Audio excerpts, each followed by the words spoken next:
Hello, my fella Choja Warriors. Welcome to another excellent day to be alive. I'm excited because today is actually the second week of 2020, which makes me feel pretty good because I have made the commitment to put out a video every single day, to put out a podcast episode every single day, and to write an article every single day. And with 1 week under the belt, we have kept that goal. And so I feel really good about that. Not to say that it was easy.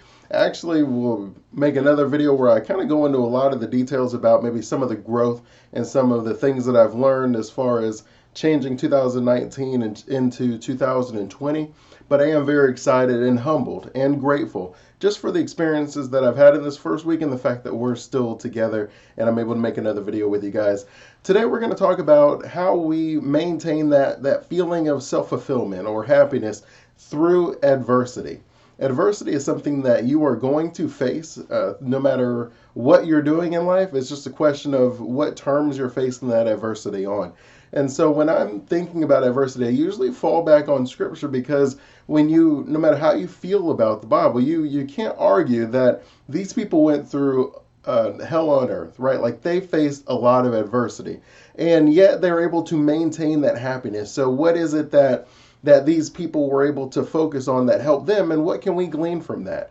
Proverbs 24, it says that if you faint when you're facing adversity, that you're weak, that you do not have enough strength. Just the idea that you should expect to face adversity and you should expect to overcome it. That it should not be something that you allow to overtake you. That we should always be able to maintain a perspective that allows us to be grateful.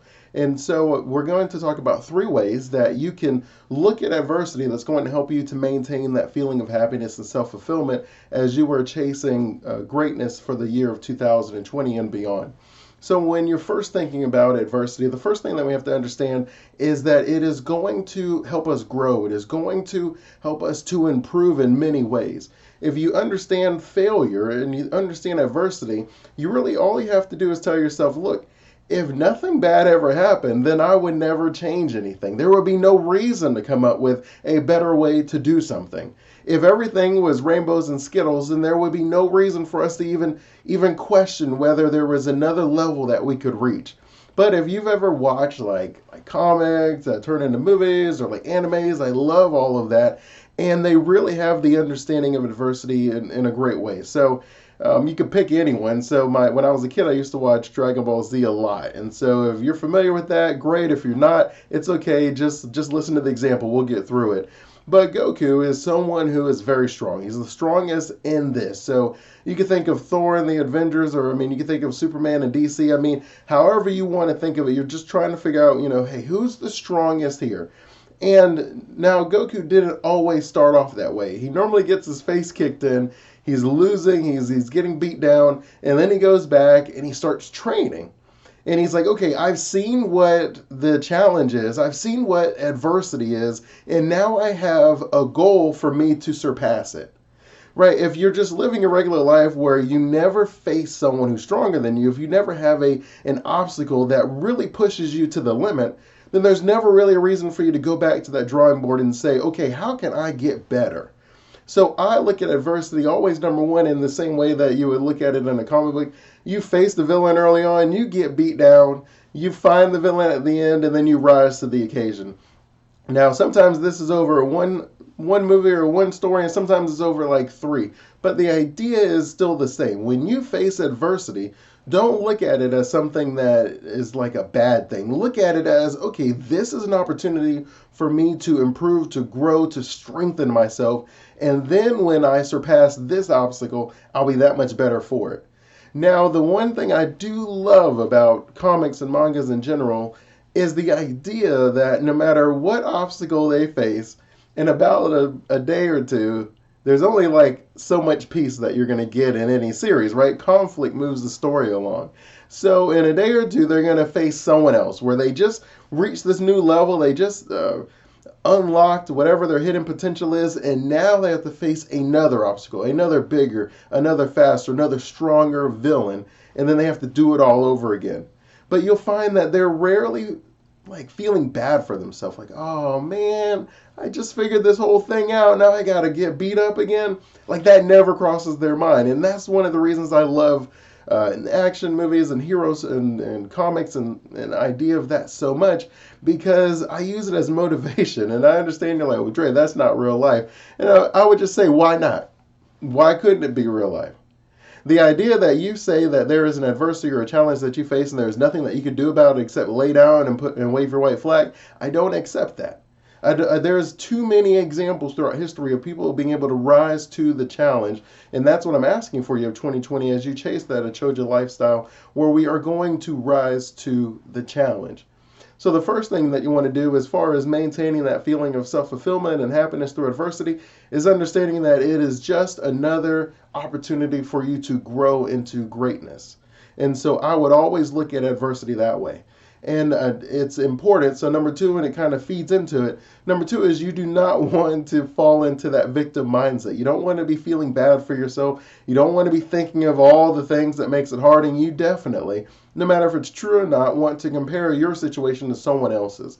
There is no reason for you to sit there and say, this would be easier if I lived X. This would be easier if my parents didn't do Y. This would be easier if my friends had this, or if I had the money that they had. I understand that all that may be true, but it doesn't help you.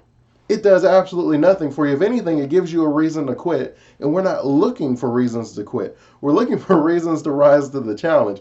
So if you sit there and you're explaining to yourself and you're looking up all this research and you're finding all the statistics that say that this is a reason that most people fail, I would just challenge you to flip that. Look at, if you want to pull out those statistics, fine, pull them out. But instead of saying, well, look, 6 out of 10 people, when this happens to them, there is nothing they can do. They end up living a horrible life. Instead of you saying anything remotely like that, when you face adversity, focus on the fact that 4 out of 10 people overcame that obstacle. Because that means that you have the opportunity to do the exact same thing. And you find that when you focus on the victim, when you focus on the fact that this isn't fair, this isn't right, things should be better, I agree with all that.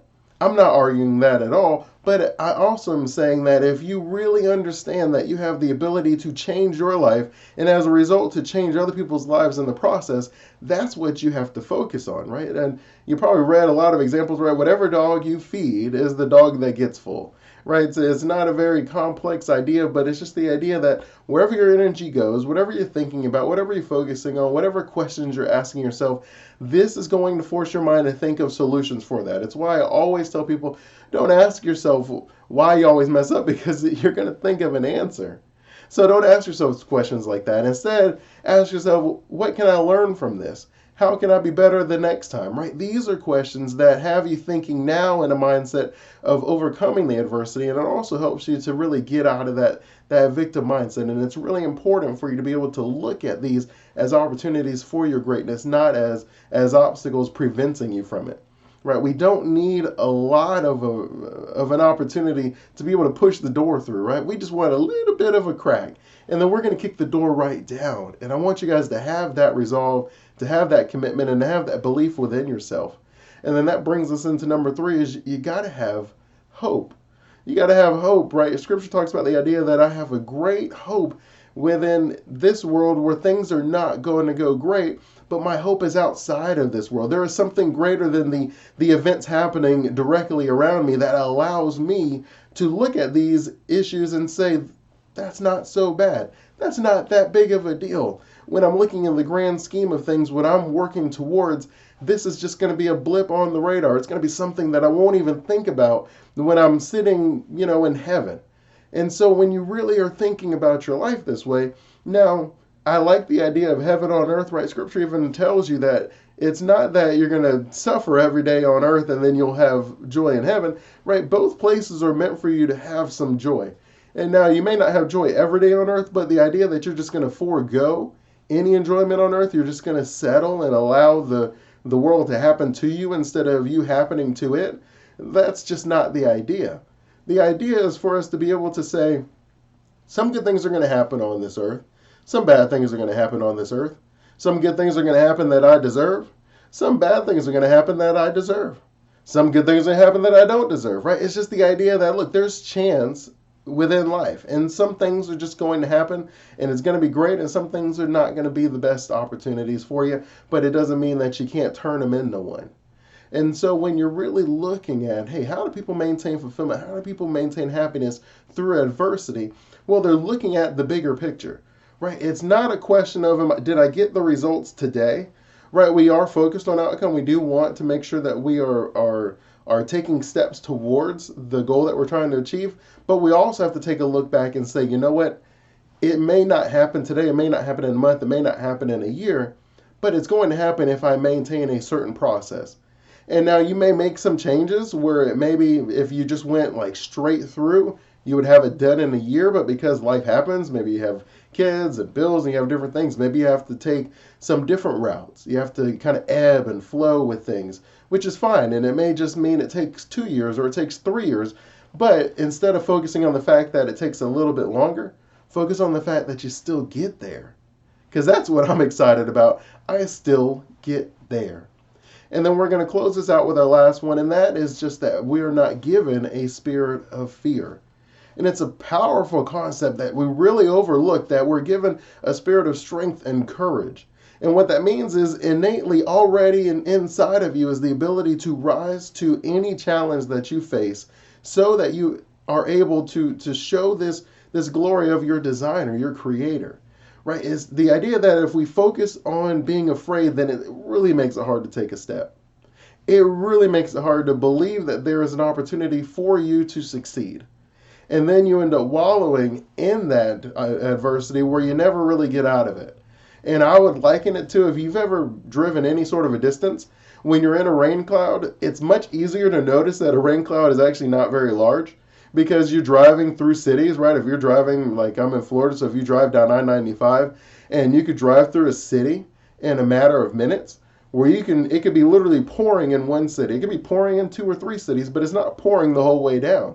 Eventually, you ride into a city that is not raining at all. It's sunny and it's beautiful. And I would liken to someone sticking and wallowing in their adversity as someone who is just sitting in the rain. Right, like you could just keep driving and you're going to get out of the rain because a rain cloud can only be so big.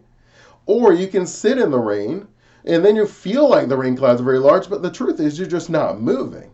If you were moving, you would be out of the rain cloud in a matter of minutes, but because you're not moving, because you're just sitting in the rain, you're getting rained on all day, but it's actually just raining right there. It's not raining everywhere, but you gotta move. You gotta get up and you gotta move. And so it's important that when you understand that you don't have a spirit of fear, you're not to be frightened. You have strength and courage. You have the ability to rise to the challenge. You have ingenuity. You have instincts. You have confidence. You have the ability to literally create a solution in the moment if you allow yourself to. And that's why meditation and prayer and things like that are so important. It's more about the fact that it forces you to like take a moment and to just go inside of yourself, to just really pray and think about solutions, right? Like the number one thing that prayer does is you're focusing on solutions, right? You're not sitting there saying that my life sucks and things aren't good, and you may say something like that, but at some point you're asking for solutions, right? You're thinking about what things could be like and what you're trying to create. And I think it's really important and often overlooked that is kind of one of the most powerful things about prayer, is the idea that you're focusing on, well, this person has cancer, let's focus on a cure. And a lot of people don't think about it that way, but that's really what prayer is. It's like this person has cancer, this person is sick, this person lost their job, and we're praying for them to get a new job, we're praying for them to be healed, we're praying for them to find the solution out there, right? Prayer is solution oriented. And that's why it is so impactful. That's why it's so powerful. And that's why the studies show that it is a benefit no matter where your beliefs and thoughts are on that. Just focusing on solutions and taking a moment to just say, you know what? I may not be able to do everything right now, but I surely can get where I need to get to as long as I keep taking steps in the right direction. And so that'll be it. That'll be our mindset moment. I'm always thankful for our time together. If you guys like this, please share. Leave me a review, comment, etc. If you have any questions for me, reach out to me. I'll always respond to the comments. You can find me on Facebook and go to forecasthope.com. I mean, you can find me really anywhere. I'm always trying to be out and about. If you have any questions, thoughts, message me. Find me. I'm on LinkedIn. I enjoy that as well. I'm always thankful for our time together. Continue blessings in your 2020 as you work to become the champion of your dream life.